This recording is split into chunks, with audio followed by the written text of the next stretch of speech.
नमस्कार, आप विचार लाइव देख रहे हैं। मेरा नाम है विकास सिंह। चुनाव आयोग की टीम और मुख्य जो हैं ज्ञानेश कुमार आज पटना में हैं और लगातार जितनी भी राजनीतिक दल हैं, जो रजिस्टर्ड राजनीतिक दल हैं, उनके साथ आज एक अहम बैठक हुई है। चुनाव आयोग के जो टीम है और जो मुख्य हैं चुनाव आयोग के, ज्ञानेश कुमार, उनकी इलेक्शन कमीशन ऑफ इंडिया की टीम जो है पटना आई है। सीईसी की मीटिंग है आज पटना में।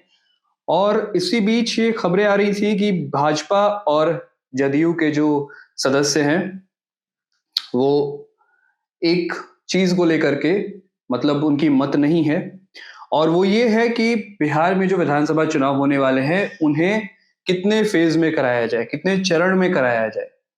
इसको लेकर के भाजपा ने स्पष्ट तौर पर, भाजपा, राजद और लोक जनशक्ति पार्टी रामविलास के नेताओं ने कहा कि जो बिहार विधानसभा चुनाव है, उसे 2 चरणों में कराया जाना चाहिए।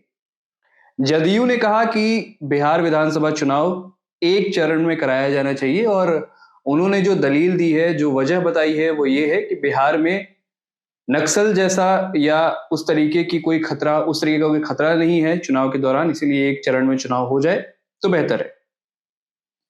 भाजपा के प्रदेश अध्यक्ष ने कहा कि 2 चरणों में चुनाव होना चाहिए, जिससे मतदाताओं की जो परेशानी है, जैसे 1 चरण में चुनाव होने पे ये हो सकता है कि जो मतदाता वोट देने के लिए जाएंगे, उन्हें परेशानियों का सामना करना पड़ सकता है। 2 चरण में अगर चुनाव होते हैं तो उनके लिए सहूलियत होगी। और उन्होंने ये भी कहा कि 2 चरण में ही चुनाव होने चाहिए, उससे ज्यादा चरणों में चुनाव नहीं होना चाहिए, क्योंकि अगर ज्यादा चरणों में चुनाव होते हैं तो उससे जो कैंडिडेट्स हैं, उनके पैसे खर्च होते हैं, ज्यादा पैसे खर्च होते हैं। अब इसी बीच दिलीप जायसवाल ने कहा है कि बुर्का पहनकर आने वाली महिलाओं का फोटो मिलान होना चाहिए। जो महिलाएं बुर्का पहन करके वोट देने आती हैं, उनका फोटो वेरिफिकेशन किया जाना चाहिए।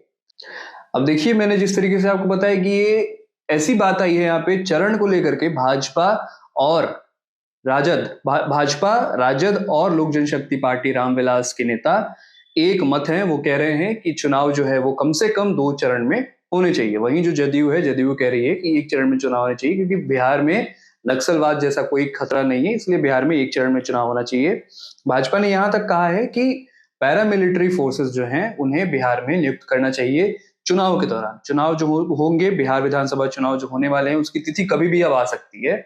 और इसी बीच भाजपा ने यह भी मांग रखी है कि चुनाव आयोग की तरफ से चुनाव के दौरान पैरामिलिट्री फोर्स की भी बड़ी तादाद में बिहार में उन्हें लाया जाना चाहिए चुनाव के लिए।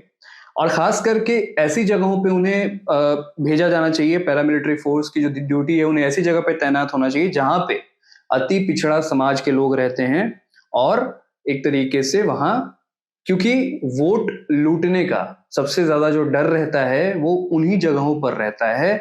और इसको लेकर के भाजपा ने ये मांग रखी है कि पैरामिलिट्री फोर्सेस की तैनाती होनी चाहिए। अब 2025 में, हमें 10 साल पहले की अगर बात करें, 2015 में, तो 5 चरण में चुनाव हुए थे। 2015 में 5 चरण में चुनाव हुए थे। 12 अक्टूबर को 49 सीटों पर, 16 अक्टूबर को 32 सीटों पर, 28 अक्टूबर को 50 सीटों पर, 1 नवंबर को 55 सीटों पर और 5 नवंबर को 57 सीटों पर। इस तरीके से बिहार में 2015 में 5 सीटों पर चुनाव का जो 5 चरण में बिहार विधानसभा चुनाव हुए थे।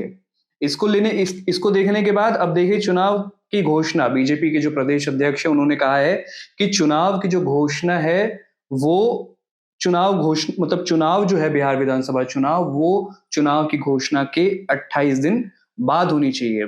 सीईसी की अहम बैठक आज बिहार में हुई है। पटना में जितने भी राजनीतिक दल हैं, उनके सदस्य पहुंचे और उनकी सदस्यता में, उनके मौजूदगी में ये बड़ी बैठक हुई है बिहार में चुनाव के पहले। और इससे बिल्कुल स्पष्ट हो गया है कि बिहार में विधानसभा चुनाव की जो तारीखें हैं, वो बहुत जल्द, अगर वो जितने भी चरण में होती है, उसकी जो तारीखें हैं, 1 चरण में होती है तो उसकी तारीख बहुत जल्द सार्वजनिक कर दी जाएगी। और इससे एक और चीज स्पष्ट हो चुका है कि बिहार में आचार संहिता कभी भी लागू हो सकती है। लगातार बिहार में जो प्रोटेस्ट भी चल रहे हैं, लगातार छात्रों का जो आंदोलन चल रहा है, उनकी मांग है कि आचार संहिता लगने के पहले हमारी सरकार मांग हमारी सुन ले। और इसी बीच आज छात्रों का एक तरीके से हम कहें तो आंदोलन भी निकला था पटना कॉलेज के पास, उन्हें रोक दिया गया। चुनाव आयोग की टीम पहुंची थी, एक अच्छे तरीके से, एक जो इमेज होता है सही इमेज नहीं जाता, तो इन सब को लेकर के आज एक बड़ी बैठक हुई है। ईसीआई से ज्ञानेश कुमार पहुंचे, चुनाव आयोग के जो मुख्य हैं वो पहुंचे, और उनकी मौजूदगी में तमाम जो राजनीतिक दल हैं उनकी मीटिंग हुई है, उनके सदस्यों के साथ ज्ञानेश कुमार की मीटिंग हुई है, और उस मीटिंग में सभी ने अपनी मांग रखी है। इस बीच भाजपा और जदयू एक मत नहीं दिखे चुनावी चरण को लेकर के, कितने चरण में चुनाव होने चाहिए। इस खबर से जुड़े और अपडेट्स हम आप तक लेकर के आएंगे, तब तक के लिए बने रहिए विचार लाइव के साथ। मैं हूं विकास सिंह, बहुत बहुत धन्यवाद।